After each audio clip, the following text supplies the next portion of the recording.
Hello friends, welcome to जम के पढ़ो। तो आज हम क्लास 12th की फ्लेमिंगो बुक का एक पोम आंट जेनिफर्स टाइगर करने वाले हैं, जिसकी पोइट हैं एंड्रियन रिच, जो यूएसए में बॉर्न हुई हैं। वो एक अमेरिकन पोइट हैं और थ्योरिस्ट हैं। ये अपनी बहुत सारी वुमेन्स की मूवमेंट के लिए जानी जाती हैं, अपनी इन्वॉल्वमेंट के लिए। यानी कि ये एक फेमिनिस्ट थी जो फेमिनिज़म को सपोर्ट करती थी।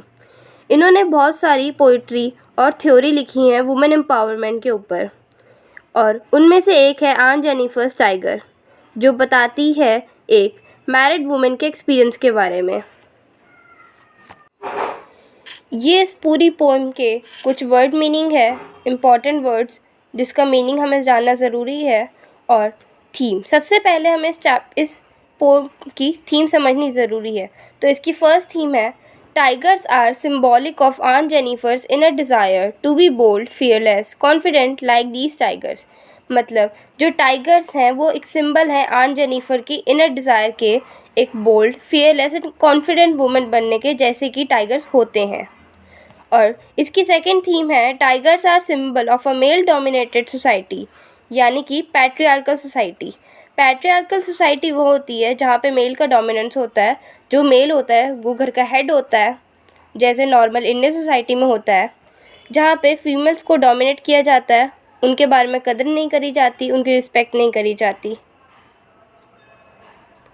और ये कुछ इम्पॉर्टेंट वर्ड्स की मीनिंग है जिसको आप अपनी बुक में मार्क कर सकते हैं और लिख सकते हैं।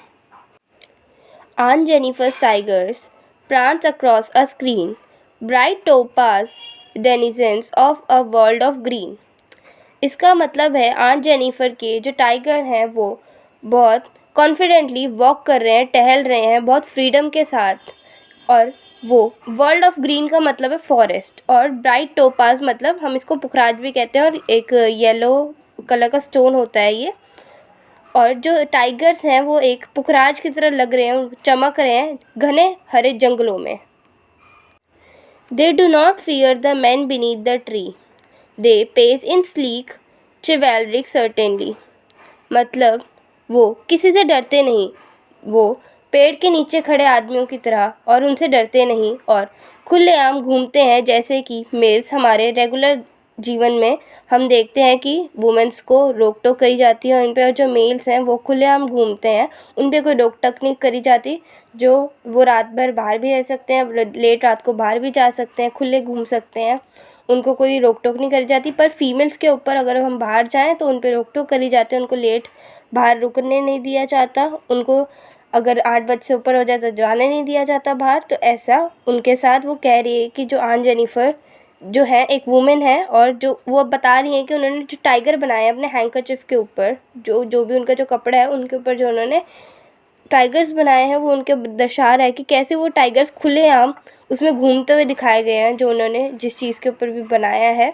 जैसे कि मेल्स होते हैं वो खुलेआम घूमते हैं, तो इसमें जो मेल डोमिनेटेड सोसाइटी है वो टाइगर्स से सिंबल उसका है। Aunt Jennifer's fingers fluttering through her wool find even the ivory needle hard to pull। Ivory needle मतलब हाथी दांत की जो सुई होती है। हाथी दांत बहुत महंगा मटेरियल होता है, और उसकी जो सुई होती है वो बहुत पतली होती है। और इसमें बताया रहा है कि कैसे आंट जेनिफर की जो उंगलियां हैं वो कपकपा रही हैं, ट्रेम्बल हो रही हैं।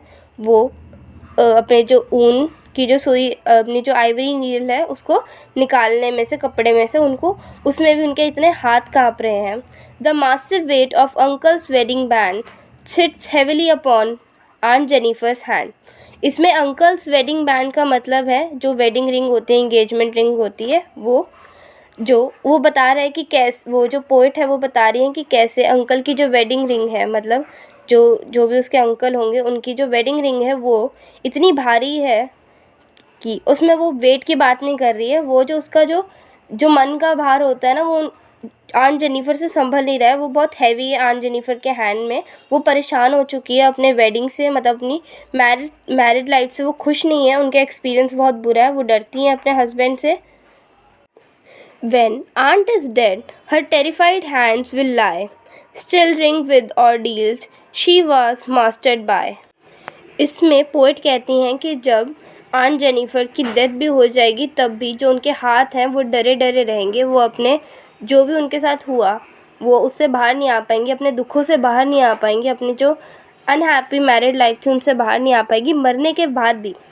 और स्टिल रिंग विद ऑर्डील्स, मतलब जो उनकी जो ऑर्डील्स का मतलब होता है बैड एक्सपीरियंस, जो भी उनके साथ जो उन्होंने सफरिंग सही, चाहे वो घर पे बैठ के एक काम करना हो, वो उनको अभी भी तब भी उनको वो सफ़र करेंगे, उससे वो कभी बाहर नहीं आ पाएंगी मरने के बाद भी। और कैसे वो कंट्रोल्ड हुई है, मास्टर्ड हुई हैं अपने हस्बैंड के द्वारा, मतलब वो अपने जो हस्बैंड है उनसे डोमिनेटेड हैं बहुत ज़्यादा। The tigers in the panel that she made will go on prancing, proud and unafraid. पर आन जेनिफर की डेथ के बाद भी जो उन्होंने जो टाइगर बनाए हैं, उन अपनी जो भी जो कपड़ा उन पे जो उन्होंने टाइगर्स की जो वो करी है, वुल से जो टाइगर्स ड्रॉ करे हैं, वो तब भी वहीं रहेंगे, प्रांसिंग करेंगे, बहुत फ्रीली घूमेंगे, बहुत प्राउड से। इसमें प्राउड का मतलब वो अच्छे वाला प्राउड नहीं, घमंडी होके घूमेंगे और बिना डरे घूमेंगे कॉन्फिडेंटली। वो बताती हैं कि कैसे, और ये टाइगर्स का मतलब है कैसे मेल्स हैं जो डेथ के बाद भी बहुत शांतली घूमते हैं अपने विदाउट वाइफ, बिना किसी डरे। तो वो बताती हैं कि टाइगर्स को कोई फ़र्क नहीं पड़ेगा, जो उन्होंने टाइगर बनाए हैं वो इस बात की केयर नहीं करेंगे कि इन्होंने उन्हें बनाया है क्या, क्यों बनाया है। वो इस चीज़ की केयर करे बिना आराम से फ्रीडम के साथ घूमेंगे बिना किसी के बारे में सोचे हुए। तो ये इसकी छोटी समरी है, जो इजी वर्ड्स में है इसको अंडरस्टैंड, जो पूरी जो पोम है उसको अंडरस्टैंड बेटर हम इससे कर सकते हैं। Aunt Jennifer embroiders a couple of tigers with the forest as a background. मतलब जो आन जेनिफर है एम्ब्रॉयडर्ड करती हैं कपल ऑफ टाइगर्स, जो फॉरेस्ट जो उनका होता है उनका बैकग्राउंड होता है, जो वो जो एम्ब्रॉयडर करती हैं। They are depicted as having a proud and brave gait. मतलब जो टाइगर्स हैं वो डिपिक्ट कर रहे हैं एक प्राउड एंड ब्रेव, वो एक ब्रेव हैं और प्राउड हैं, क्योंकि वो ऑब्वियसली वो टाइगर है, वो किसी से डरते नहीं है। Moreover they appear to be free, happy and confident. जो बहुत खुश हैं, हैप्पी हैं और फ्रीली घूम रहे हैं और बहुत कॉन्फिडेंट है, बिना किसी के डर से वो चल रहे हैं अपने जंगल में। Also they are not scared by the presence of man and thus are fearless. मतलब ये बताता है कि कैसे जो आन जेनिफर हैं वो अपने हस्बैंड की प्रेजेंस से डरती हैं। हो सकता है उनके हस्बैंड उनको गाली गलौज करते हो या फिर उनको मारते हों, उससे उनको डोमिनेट करते हों, तो कैसे वो अपने हस्बैंड के डर से डर रही हैं। पर वो बताती हैं कि कैसे जो टाइगर्स होते हैं वो मेंस की प्रेजेंस से नहीं डरते हैं और फियरलेस होते हैं बिल्कुल। This piece of art embroidered by the aunt Jennifer is a reflection of her own desire. और जो टाइगर्स हैं वो जो उन्होंने एम्ब्रॉयडर करे हैं वो उनकी खुद की जो डिज़ायर है, मतलब वो खुद भी कैसे आन जेनिफर जो हैं खुद भी कैसे टाइगर जैसा होना चाहती हैं।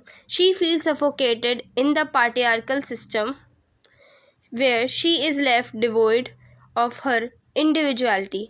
मतलब वो कह रही हैं वो कैसे सफोकेटेड फील करती हैं इस पैट्रियार्कल सिस्टम में। पैट्रियार्कल सिस्टम वो होता है जहाँ पे मेल की डोमिनेंस ज़्यादा होती है, वो सिस्टम में वो परेशान हो चुकी हैं। ऐसा उन्हें लग रहा है कि जो अपनी वो इंडिविजुअलिटी है वो खो चुकी है, उनकी कोई अलग पहचान नहीं है अपने हस्बैंड से अलग। She wants to be cheerful, fearless and independent like the tigers in her art. मतलब वो चेयरफुल मतलब जॉयफुल होना चाहती हैं, बिना डरे फियरलेस रहना चाहती हैं और एक इंडिपेंडेंट वुमेन बनना चाहती हैं, जैसे कि टाइगर्स हैं जो किसी से डर नहीं रहे हैं, बिल्कुल अपने कॉन्फिडेंटली घूम रहे हैं बिना किसी के डर से, वो उन जैसा बनना चाहती है। The very idea that she choose tiger show that she wants to be brave and bold.